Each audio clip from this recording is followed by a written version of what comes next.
Pos kedua, saya Nisa Putri sebagai notulen. Di sini kami akan melaksanakan atau melakukan proyek kuliah Al-Islam dan Muhammadiyah 2, yaitu dengan melakukan podcast. Tema kita pada hari ini yaitu peran Muhammadiyah di perkembangan pendidikan Islam di Indonesia. Bersama narasumber kita yaitu Abang Dazirul Habibi. Halo Abang Dazirul Habibi, apa kabar? Terima kasih kepada Abang Dazirul Habibi telah menyempatkan waktu untuk mengisi di acara podcast kami. Baik, terlebih dahulu sebelum kita masuk ke pertanyaan lebih lanjut, izinkan teman saya untuk menjelaskan sedikit dari materi kami. Baik Abang Da, izinkan saya untuk membaca materi kita hari ini, yaitu temanya peran Muhammadiyah dalam pengembangan pendidikan Islam di Indonesia. Muhammadiyah berperan besar dalam pengembangan pendidikan Islam di Indonesia dengan mengintegrasikan ajaran Islam dan ilmu pengetahuan yang modern. Melalui ribuan sekolah, madrasah, dan perguruan tinggi, Muhammadiyah telah mencetak generasi Muslim yang cerdas, berakhlak mulia, dan juga berilmu sosial. Sekian saya kembalikan ke kelas pertama. Terima kasih kepada kelas kedua. Baik, Bangga, kita lanjut ke pertanyaan yang pertama ya Bangga. Apa sih pandangan Abang Da tentang Muhammadiyah sebagai gerakan Islam di Indonesia? Terima kasih atas pertanyaannya teman-teman semuanya. Terkait dengan pandangan saya, Muhammadiyah sebagai gerakan Islam kemajuan.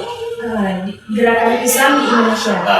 Muhammadiyah sebagai gerakan Islam di Indonesia. Kita ketahui bersama bahwasanya Muhammadiyah itu didirikan pada tahun 1912, 18 November, yang didirikan oleh ayah anda kita semua, yaitu Kiai Haji Ahmad Dahlan, di mana beliau mengimplementasikan ilmu-ilmu yang ada pada dunia pada saat itu, sehingga beliau mendirikan Muhammadiyah ini bukan hanya sekedar teori saja, tetapi apa-apa yang sudah disampaikan, yang didapatkan oleh beliau langsung mengimplementasikannya.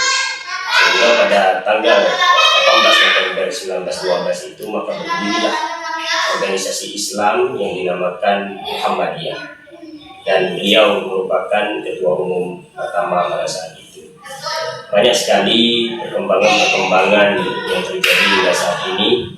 Pada saat itu Kiai Haji Ahmad Dahlan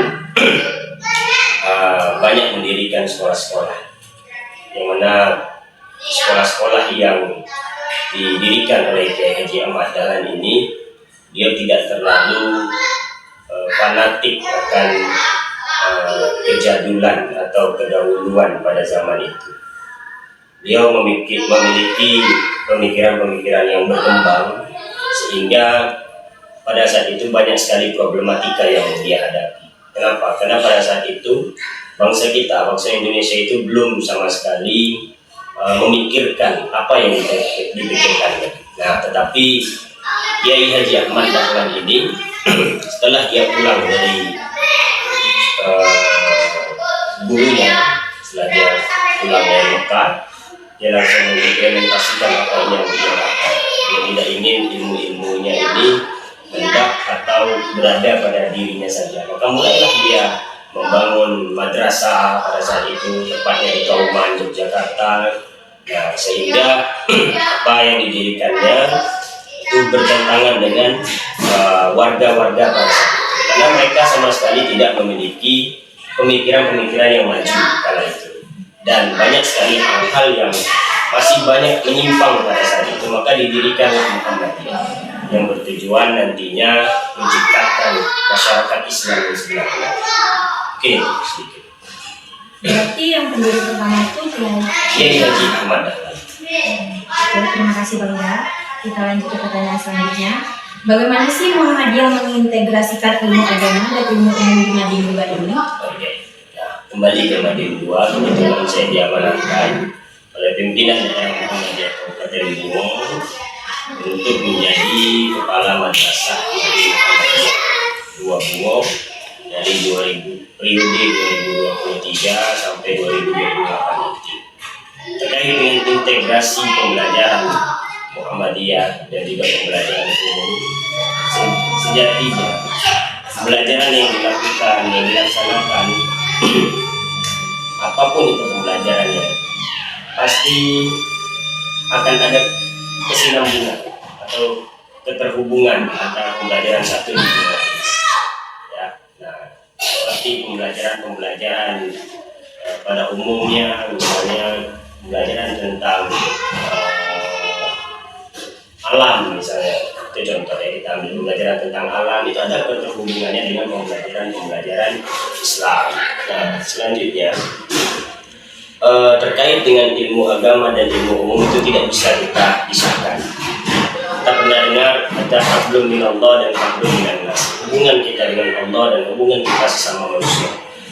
Terkaitan dengan ilmu agama ini hubungan kita dengan Allah.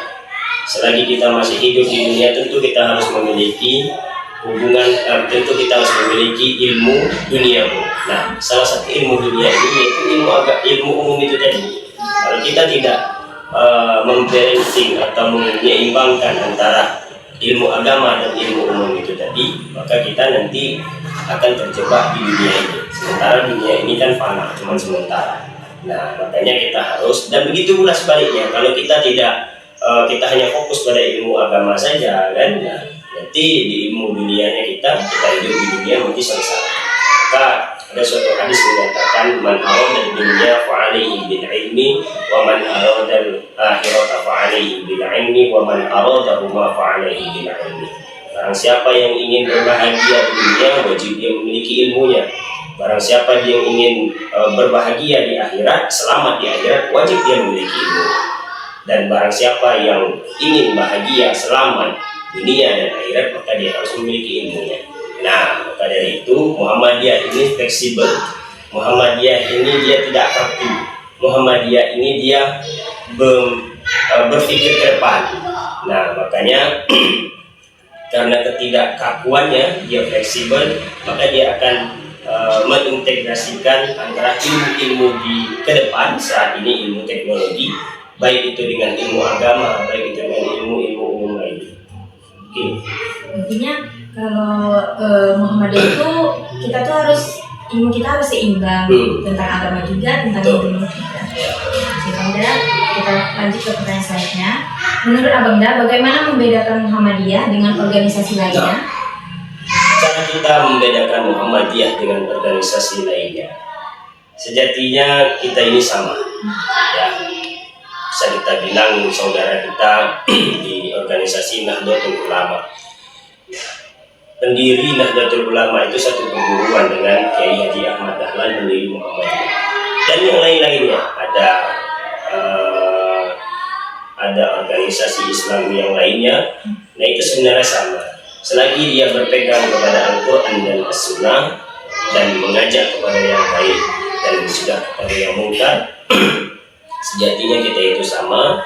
Nah, jangan sampai perbedaan-perbedaan di antara kita ini memecah belah kita satu bangsa dan satu agama.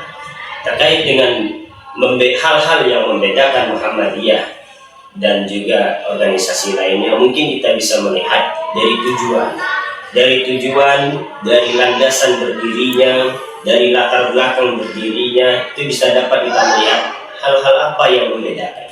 Mungkin Nahdlatul Ulama dia berdiri yang latar belakangnya ini, dan Muhammadiyah yang latar belakangnya ini, dan organisasi lain yang latar belakangnya ini. Nah, tujuannya juga begitu juga. Pada dasarnya kita memiliki tujuan yang sama. Ya, sejatinya kita ingin memperkuat dan memperdalam ajaran-ajaran Islam, khususnya masyarakat di Indonesia ini. Nah, maka dari itu terkait dengan perbedaan-perbedaan ini tidak terlalu urgent kita bahas, karena sejatinya setiap apapun yang kita dirikan itu ada perbedaan dan ada juga persamaan. Intinya tujuannya sama ya, asal menurut aliran Al-Quran dan hadis. Ya, betul. Lanjut ke pertanyaan selanjutnya, Bunda. Bagaimana sih Mading Muhammadiyah menghadapi tantangan zaman yang modern ini dan teknologi?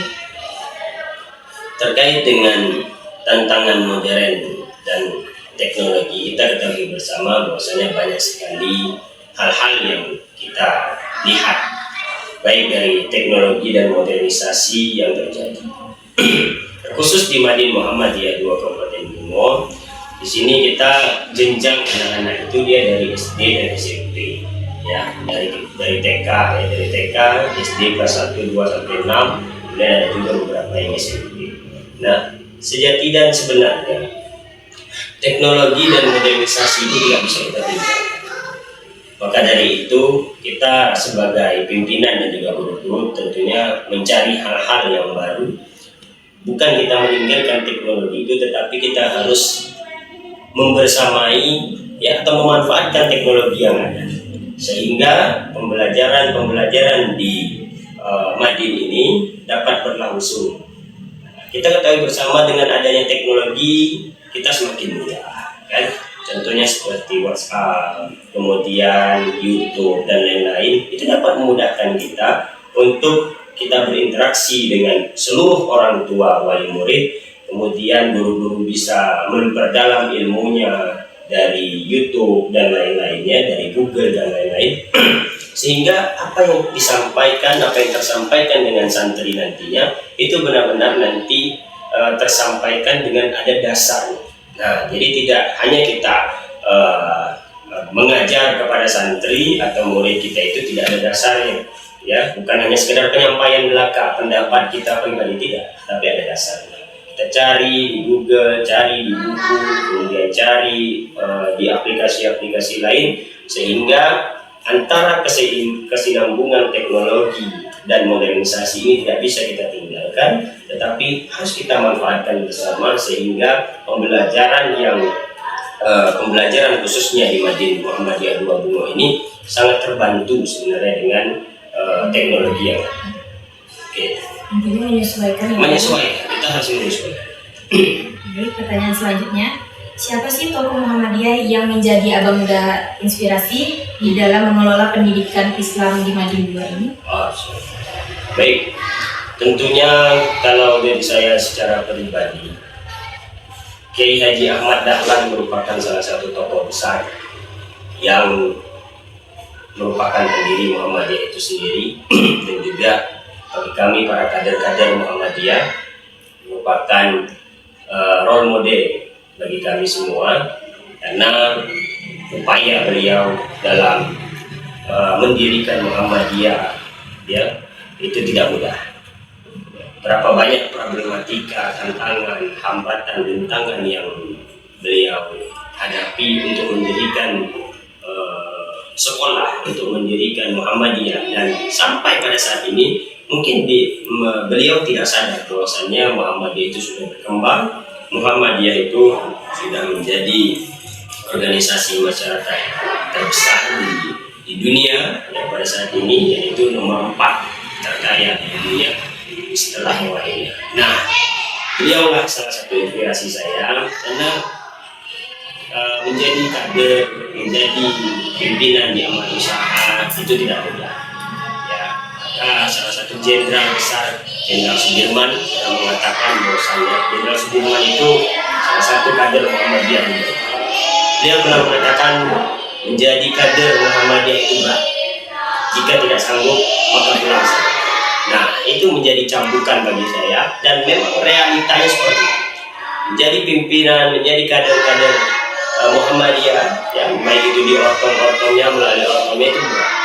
Ya, maka teman-teman kader-kader khususnya di Kabupaten Bungo merupakan teman-teman yang memang sudah terlatih, teman-teman yang sudah dikaderkan, teman-teman yang sudah dibentuk, sehingga memang kalau teman-teman nantinya dapat berkontribusi nyata untuk Muhammadiyah Kabupaten Bungo. Mungkin itu sih. Untuk pertanyaan selanjutnya Anda, di Madin 2 ini bagaimana peran guru dan tenaga pendidiknya menanam rasa semangat serta Muhammadiyah kepada siswa-siswi ini? Terkait dengan penanaman kemuhammadiyahan di Madin Muhammadiyah 2 Bungo ini, tentunya terkhusus dari saya, pimpinan, selalu menegaskan bahwasannya kita ini Muhammadiyah dan tentu harus menanamkan nilai-nilai dari apa yang ada di Muhammadiyah. seperti saya mungkin secara sarana prasarana dan juga gedung, mungkin saya akan membranding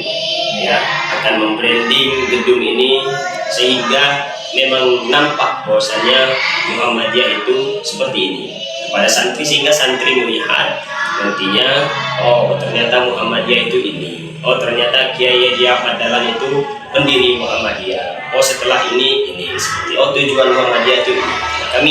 Kami akan membranding seperti itu terkait dengan guru atau pendidik. Saya selalu menekankan kepada mereka agar tidak meninggalkan kelas kecuali mereka meninggalkan pepatah atau meninggalkan pesan-pesan nasihat untuk santri-santrinya. Nah, maka dari itu dengan adanya nasihat-nasihat dari guru-guru ini, sehingga nanti santri di Madin 2 ini benar-benar memiliki jiwa sebagai santri yang cerdas, yang terampil dan berakhlak sesuai dengan moto kami, yaitu mewujudkan santri yang cerdas, terampil dan berakhlak. Selanjutnya, bagaimana Madin Muhammadiyah berperan dalam membentuk generasi muda yang berakhlak Islami? Itu merupakan salah satu dari misi dan juga visi kami, yang mana visi kami menjadikan madrasah ini sebagai madrasah yang membentuk generasi unggul, generasi Qurani. Nah, banyak hal yang kami tanamkan, mulai dari kami selalu mengevaluasi pembelajaran di setiap bulannya. Ada namanya, saya selalu melaksanakan evaluasi bulanan kepada guru-guru, sehingga saya dapat melihat sejauh mana guru saya itu telah mengimplementasikan apa yang sudah direncanakan. Ketika hal itu belum sampai, maka kita akan evaluasi. Ketika sudah sampai, apa yang harus kita optimalkan ke depannya seperti itu. Mungkin itu cara kami dalam membentuk generasi terkhusus santri ini, ya, jadi generasi muda yang ada di sini, sehingga mereka ini dapat memaksimalkan waktu-waktunya sepulang sekolah, ya. Berbeda dengan teman-teman mereka yang lain, mungkin banyak yang bermain dan lain-lain. Selanjutnya, Bunda, bagaimana cara menjaga keseimbangan antara kemajuan teknologi dan nilai-nilai keislaman dalam proses belajar?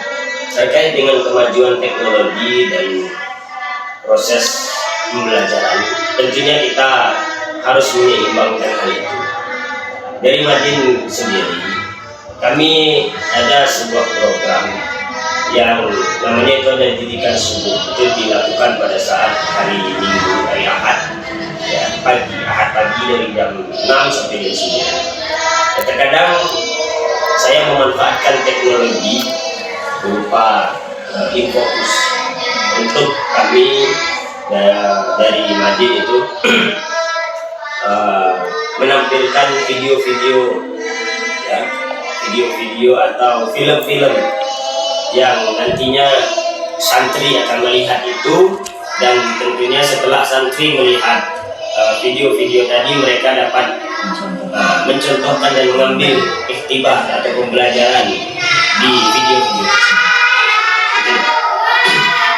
Selanjutnya, apa visi dan misi utama di Madin 2 ini dalam mencetak generasi muslim berkemajuan? Visi kami itu tadi yang saya sebutkan, yakni menjadikan madrasah ini sebagai madrasah pencetak generasi muda yang unggul dan Qurani, yang mana jargon atau slogan kami yakni santri cerdas, terampil dan berakhlak. Dan santri itu nantinya diharapkan setelah keluar dari sini, dia tidak hanya memiliki kecerdasan intelektual saja, tetapi dia harus mampu bersaing dengan teman-temannya, yaitu terampil, dan tak kalah pentingnya mereka harus berakhlak. Mereka harus memiliki karakter yang baik, mereka harus memiliki sopan santun yang baik, sehingga terwujudlah generasi muda yang unggul dan Islam. Selanjutnya apa harapan Abangga terhadap perkembangan untuk Nadin 2 adalah kedepannya? Terkait dengan perkembangan Nadin 2, khususnya saya, karena saya pimpinan di sini, tentunya banyak harapan-harapan saya, terutama kepada pimpinan daerah Muhammadiyah Kabupaten Bungo untuk terus senantiasa memonitoring, melihat bahwasannya pentingnya madrasah ini, ya, karena madrasah ini merupakan sekolah kedua setelah sekolah dasar dan lainnya, maka pembentukan karakter moral dari siswa, dari santri itu dibentuk di sini, ya, generasi muda SD, nah, itu dibentuk di madrasah. Kalau seandainya madrasah ini tidak ada, maka selepas sekolah anak-anak itu mungkin hanya bermain dan menghabiskan waktunya untuk bermain. Maka dengan adanya madrasah ini, harapan kami tentunya dapat berkontribusi yang nyata dalam perkembangan khususnya Muhammadiyah tadi di Kabupaten Bungo, dan juga sebagai wujud ekspresi Muhammadiyah Kabupaten Bungo menjalankan kewajibannya sebagai gerakan Islam berkemajuan, sehingga apa-apa nantinya yang keberhasilan dari Nadin ini merupakan keberhasilan dari pimpinan daerah Muhammadiyah.